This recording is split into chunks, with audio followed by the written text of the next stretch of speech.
¿Cómo entender la controvertida ley de financiamiento que inició su trámite en el Congreso de la República y que debería ser aprobada antes de finalizar este año? El gobierno ha dicho que tiene dos objetivos principales con esta propuesta de ley de financiamiento. Uno, tapar un hueco de 14 billones de pesos que tiene el presupuesto de la nación del próximo año. Ese es el objetivo urgente para garantizar la continuidad de programas importantes como Familias en Acción, programas de alimentación escolar, recursos que tienen que ver con el posconflicto, subsidios de gas y energía, etcétera. Segundo, otro objetivo de esta ley de financiamiento es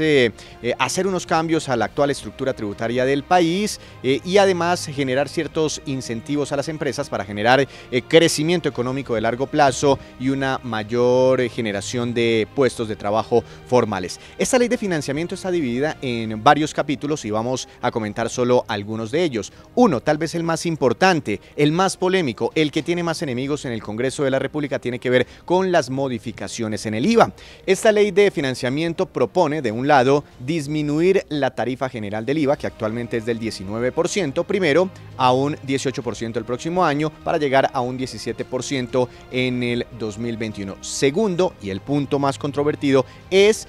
llevar a la tarifa general, es decir, al 18, al 17%, los actuales productos por los que hoy no estamos pagando IVA, y por eso genera tanta controversia, porque si es aprobada tal y cual fue presentada la propuesta por el gobierno nacional, alimentos como los huevos, la leche, la carne, el pan, etcétera, quedarían gravados con este impuesto, generando un gran golpe sobre los bolsillos, principalmente de la clase media del país. Además, el gobierno plantea un mecanismo de devolución para que las familias más pobres del país, habla de más de 4 millones de hogares, reciban una compensación mensual de 51.300 pesos que les servirá para mitigar el efecto de los incrementos que tendrán ciertos productos de la canasta básica familiar. Segundo capítulo, renta personas naturales. Ahí la ley de financiamiento plantea que los colombianos con ingresos superiores a 35 millones de pesos mensuales tengan unas tarifas más altas para el pago de su renta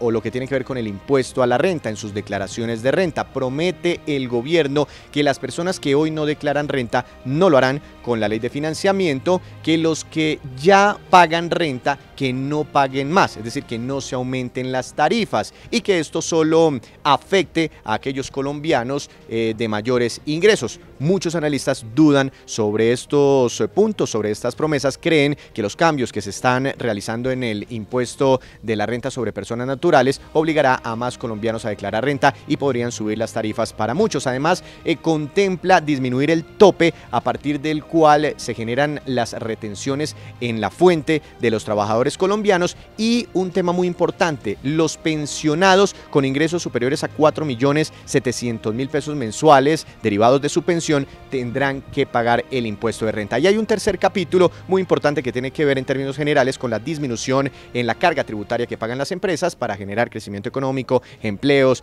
un atractivo mayor para la inversión, etcétera, etcétera. Expertos dicen que una cosa es la ley de financiamiento que propone el gobierno y otra la que sale finalmente finalizando el año o la que es aprobada por el Congreso de la República. Así que muchos de estos temas pueden ser recortados, modificados durante su trámite en el legislativo colombiano.